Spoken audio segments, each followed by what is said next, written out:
Welcome to Books and Booze, a bookish and wine and juice podcast. Whether you're a fan of books, wine, or true crime, this is the place for you. Pour yourself a glass of whatever you enjoy and enjoy the show. Cheers!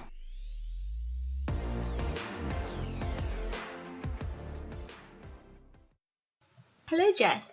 Hello.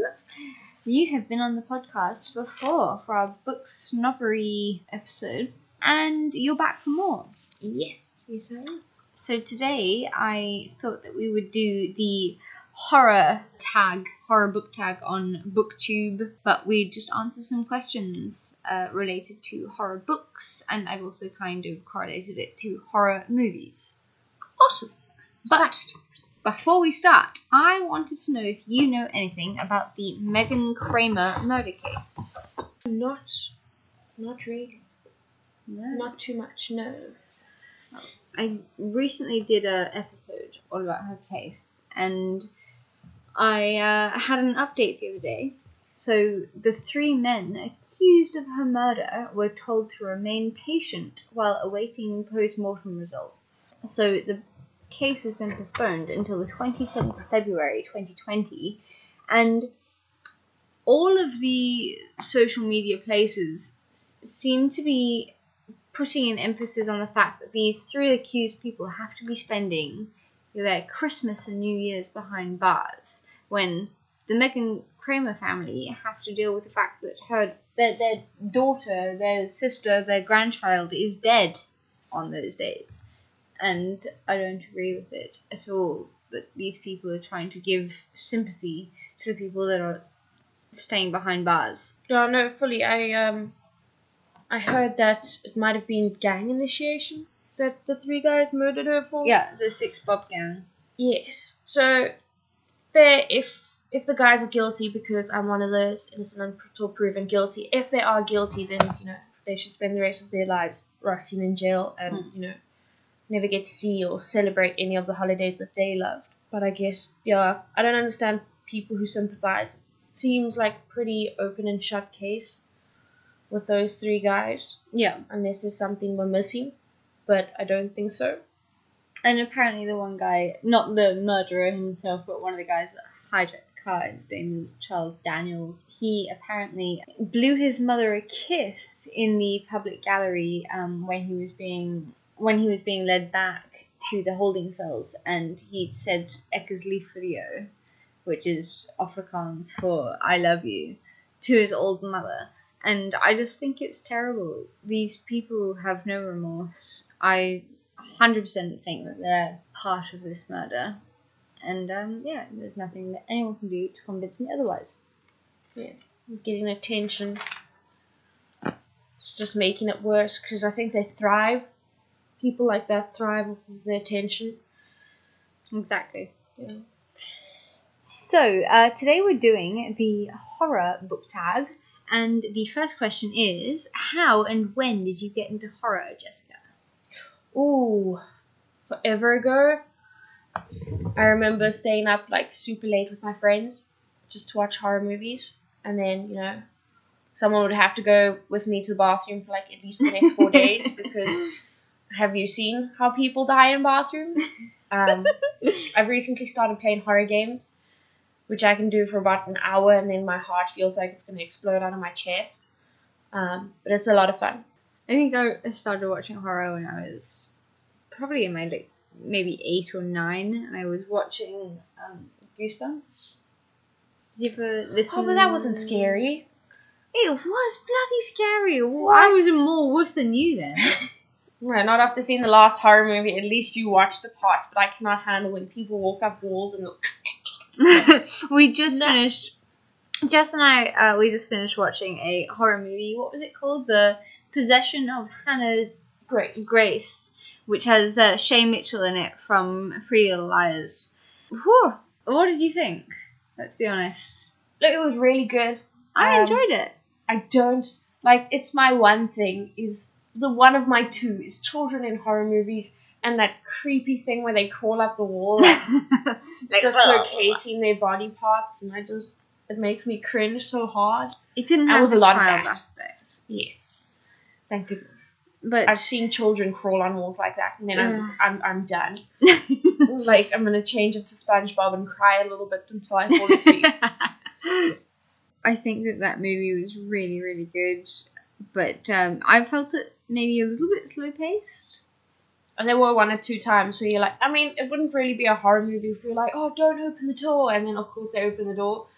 But like, if I hear something go bump in the night, I'm so freaking out of there. Yeah. That you like can't touch this. Like, gone. Okay, so that being said, what do you think the first horror movie that you watched was? Or one that made an impact? Saw? The original Saw made an impact. We're definitely from that age genre. Yeah.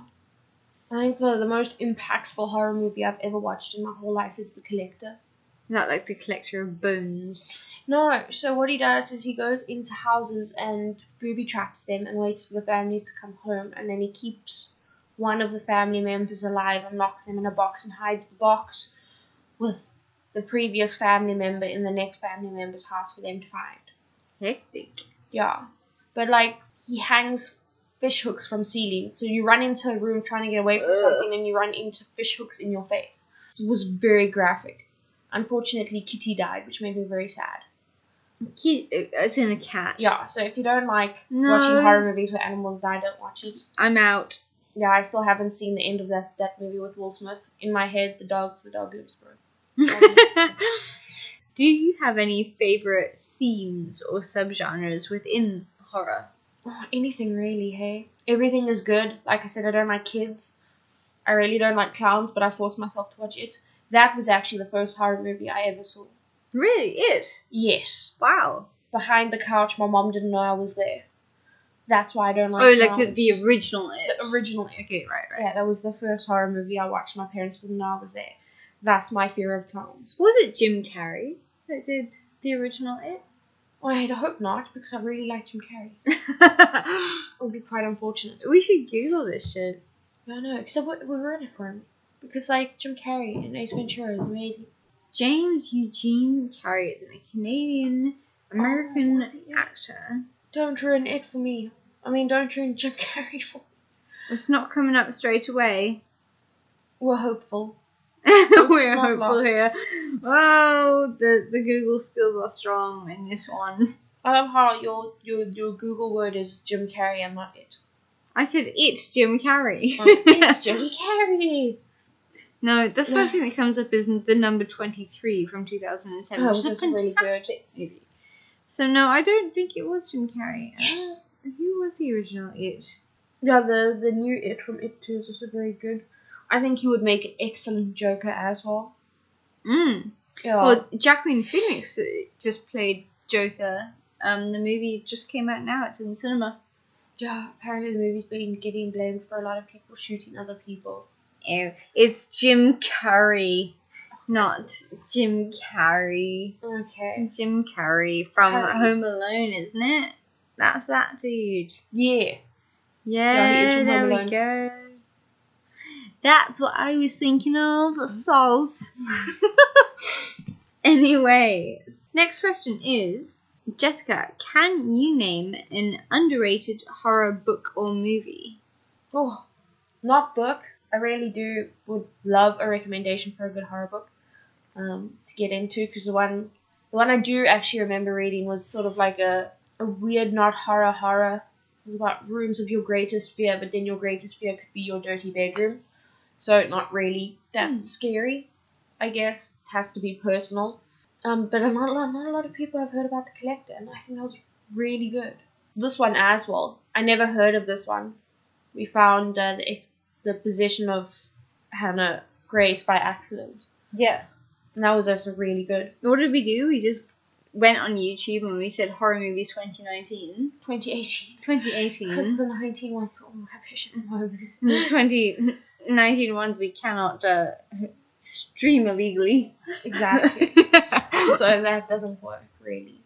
Can I get arrested for saying that? Probably, yeah. I would probably just edit that illegally. 2019 ones we just cannot get illegally. Not legally. We cannot legally.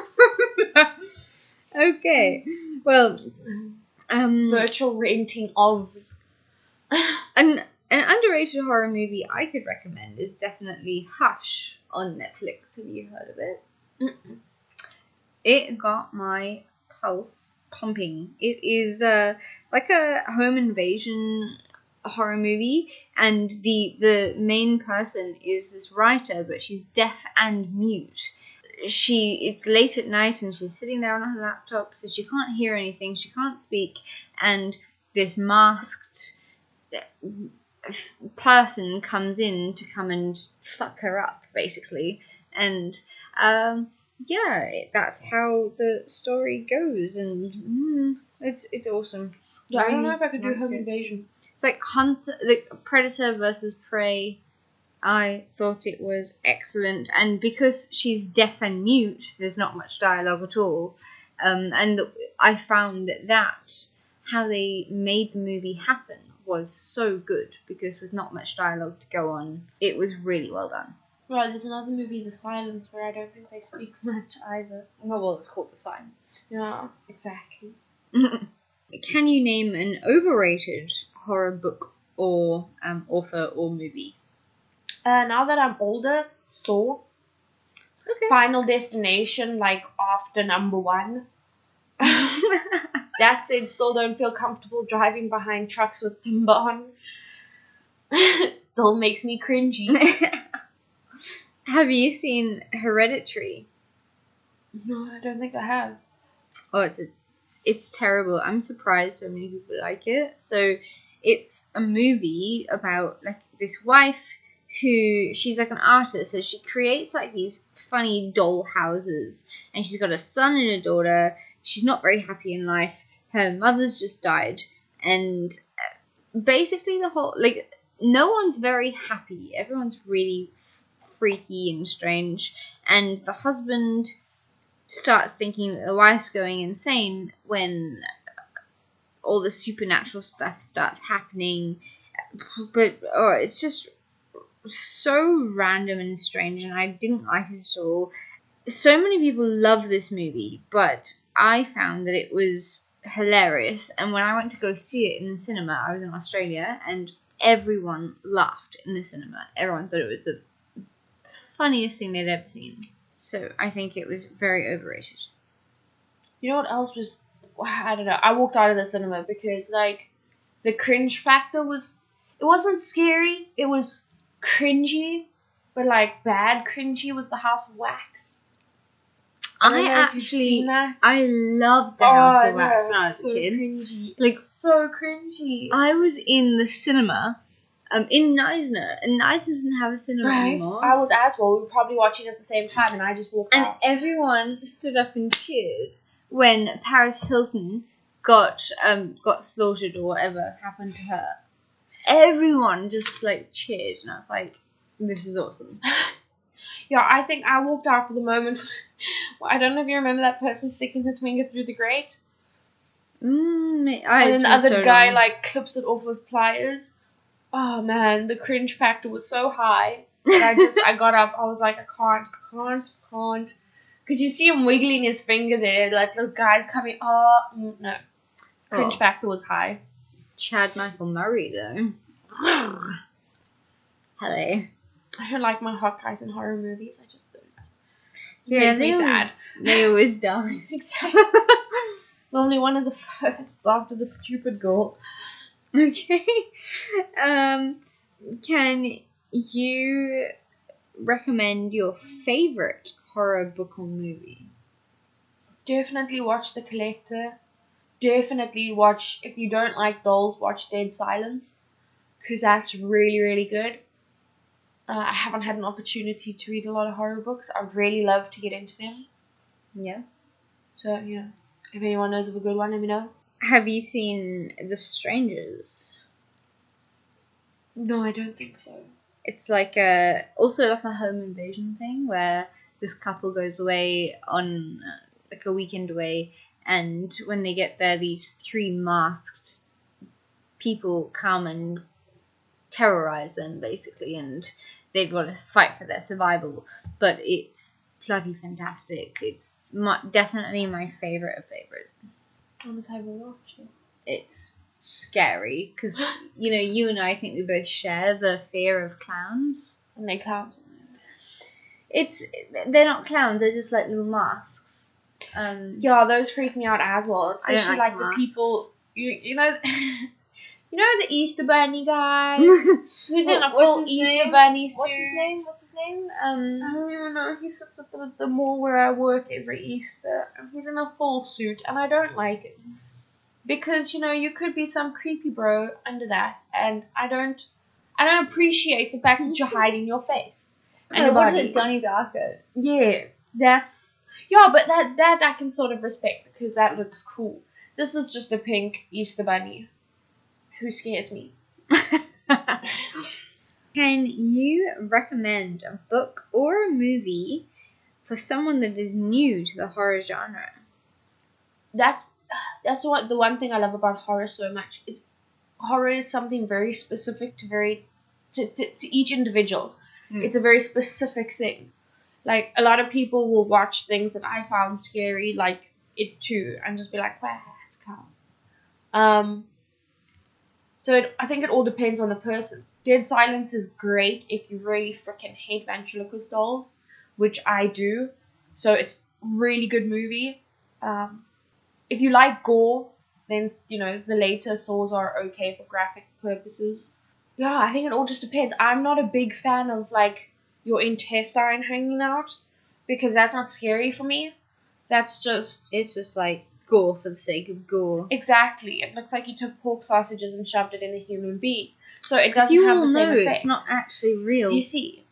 Yeah. So I like my mind to be messed with more. So then I'll pick like Dead Silence, or like the movie we just watched now, or The Exorcism of Emily Rose, or Amityville Horror. They all have this like twist that messes with your head and makes you scared to go to the toilet in the middle of the night. Well, I've got to go driving now. I have to go drive back to my boyfriend's house, and we just watched a horrible possession movie, and now the whole time I'm going to be driving, and it's stormy outside, I'm going to be looking back and being like, oh shit. On the plus side, when you get to the complex area where your boyfriend lives, I'm pretty sure it's the safest place in the whole world, so you just got to get there. It is quite a nice place, isn't it? It's very safe. You could probably jog at 2 o'clock in the morning and no one would bug you.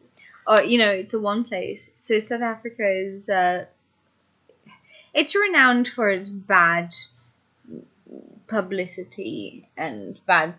Well, no, statistically, if you're a woman in South Africa, every time you leave your house, there's a 1 in 4 chance that you're going to get physically abused. But I feel like this could happen anywhere in the world, and South Africa just has a really bad rep. But I must say, I don't feel safe running around anywhere close to the places I used to run. And then I met my partner now, and I feel so safe. He went away for a few days, and I stayed at his house, and I ran when he was away, and I was like, wow, this feels so nice. I can run, I can come back, I can exit. Like, I did, like, exercises outside the house and stretches. I left the house completely unlocked because you don't need to lock the house there. Because, this is South Africa. It's not normal. No, I lock the doors before it's dark out. So it's incredible. He lives in such a safe place, and I feel very blessed to be able to spend most of my time there. Probably too much of my time there. He probably wants me to fuck off. But next question is, are there any book to movie adaptations that you particularly loved or hated? We can veer off of horror if you have other suggestions. You go first. On the round back. I actually it's a hard one. As much as I really hated It by Stephen King. I thought it was one of the worst books in the world. But the movie was pretty good. So I kind of did it in reverse. I found the movie adaptation better than the book. No. See, that's a hard one for me because I haven't really read a lot of books. Like, I've done it with a few things. Like, one that did it really well was To All the Boys I've Loved. Oh, yeah. So the movies and books did well, but I don't think. Yeah, I have yet to read a really good horror that's been turned into a movie. I don't think I can. I don't think I'm gonna be good for that one. Harry Potter did super well. Twilight, I mean, All the Boys I Loved was great. The Maze Runner, really good start. Really wish they finished that, but then they just stopped at like the third book, which was a bit upsetting. What's the fifth wave? The Fifth Wave, yeah, that's actually really good as well. Have you read the books? No, I have the books. You should read the books because it makes you. I don't want to spoil too much. It's really. The movie was really good. The books are really good. I hope they carry on making the movies.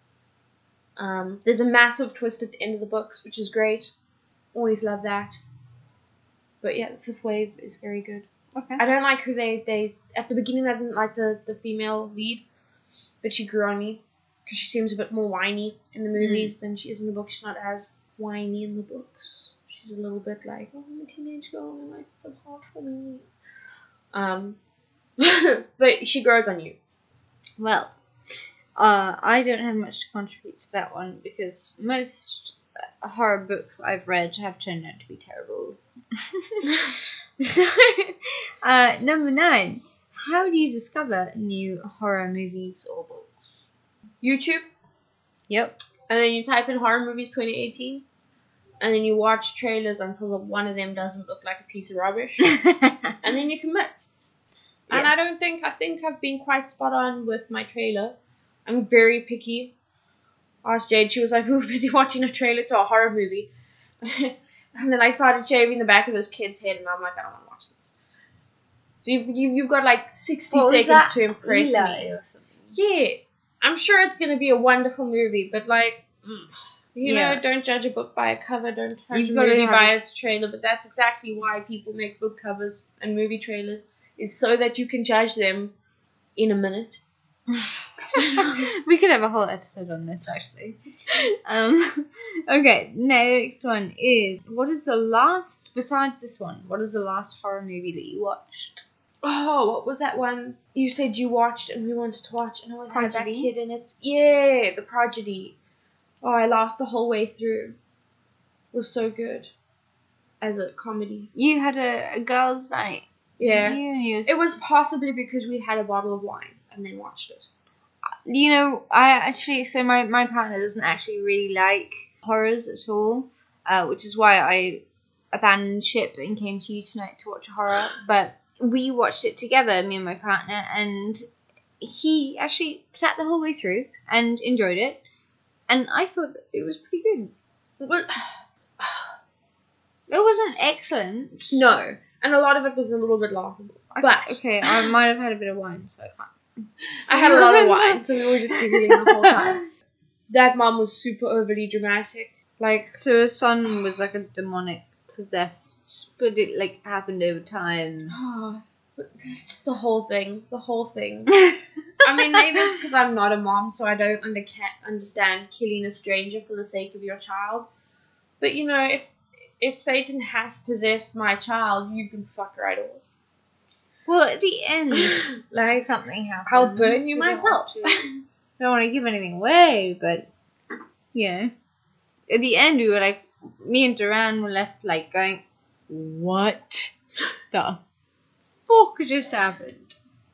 Oh my goodness, that mom. I can't handle that mom. Just panic all the time. Well, we just started watching this thing on Netflix, so I can't remember the last horror movie I watched because I watched quite a few, but I just finished watching the guy from Stranger Things. His name is Gaten Matarazzo. He's got his very own new show on Netflix called Prank Encounters.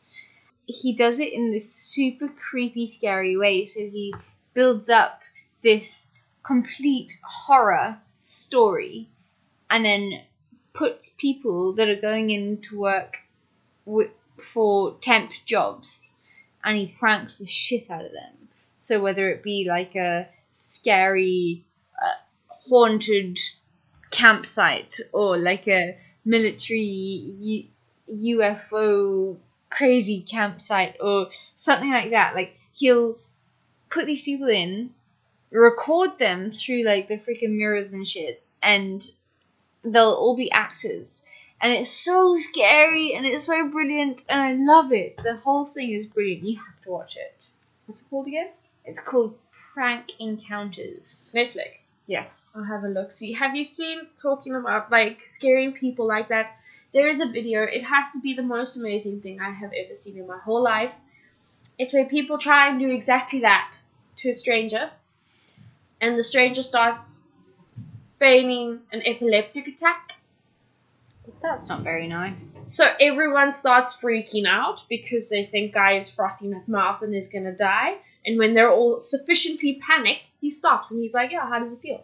Huh? How does it feel? Try and scare me like that. How does it feel? You feel shit? Good. And then he gets up and walks away.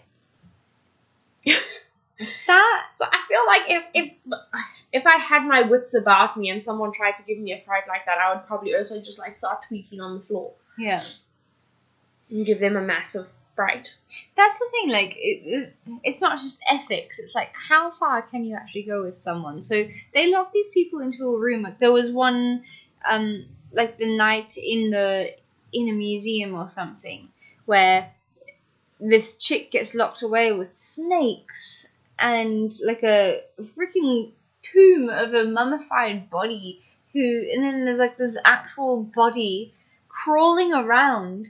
Oh, not the crawling thing. No, not the crawling thing. I was like, oh my god. I hate the crawling thing. Oh, yeah. So that was really good. I highly recommend that. So what is the last horror book that you read? Have you ever read a horror book? No, it was just that one that I read long, long ago. It was about a board game. I can't even remember what it was called. It wasn't even that much of a horror, actually. It was just about people that get a board game, and then you build, like, this weird mansion thing out of paper. What? It does, and then you get sucked into the paper game, and you've got to try and survive. And each different room is filled with your, like, worst nightmare. And if you manage to get through the room, then you get to leave. But then he doesn't want to let the people leave. It's like Beetlejuice on steroids. If anyone knows what that is, please let us know. It was super old. Like, the cover is... You can see when a book is super old. You look at the cover, and you're just like, you were made in the 1800s. Well, the book I'm busy reading now is Imaginary Friend by Stephen Chbosky, which he wrote The Perks of Being a Wallflower. Have you watched that movie? I see the trailer.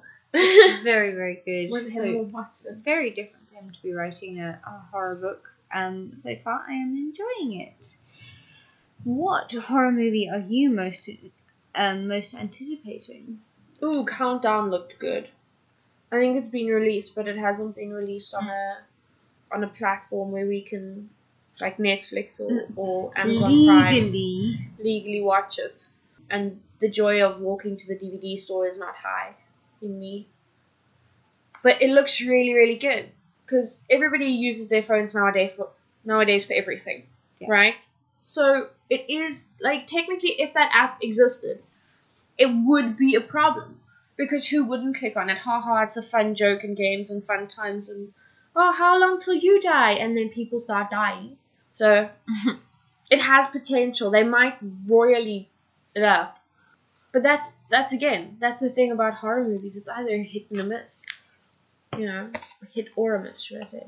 It's really hard to find good horror movies. And that's why there are so many. Because everybody's trying to make a good one. It's like, look at The Cabin in the Woods. Started really solid. Build-up was dramatic. And then all the producers and directors smoked crack. And the movie just got really weird really quickly. I don't know if you've seen it. Mm-mm. Starts super positive. Creepy cabin in the woods. Check. People might die. Check. Weird shit starts happening. Check. And then there's a freaking unicorn. And you just sit there and you look at your friends and you're like, someone ate magic mushrooms and then decided to film the second half of this movie. Makes zero sense. Like, but it started out pretty strong. I was impressed the first half. Then it just became like a comedy, I guess. Interesting. Yeah, you should give it a go if you ever feel like a giggle. I Duran shall. could probably watch it. Indeed. Well, Jess, it was great having you on again. I should probably get out before your boyfriend kicks me. I feel like we pissed him off enough already. He's fine. But my little monkey is tired in the corner. Hey, baby. She's talking about a dog. Very small dog. He's very cute. What is its breed? It's a Yorkshire Terrier. But it is tiny. It is the size of a kitten. Yeah, so he's a normal Yorkshire Terrier, but because he's the runt, he's somewhere between the size of a teacup and a normal Yorkie. And he's very demanding, but he's cute, and I love him, and he's my baby. And he's very skittish of me until he wants to sleep on me. And eat your shoelaces. He's got a thing for shoelaces. Okay, we will see you next time, guys. Bye! Bye! Thanks for listening to Books and Booze. You can find us on Instagram under Books Booze Podcast, or alternatively, boho_bookworm. We're also on Twitter under Books Booze Pod. We're also on Patreon if you would like to support us by donating as little as $1 a month. If you're looking for a free way to support us, please leave us a 5-star review. As always, it's been a pleasure. Happy reading and drink responsibly.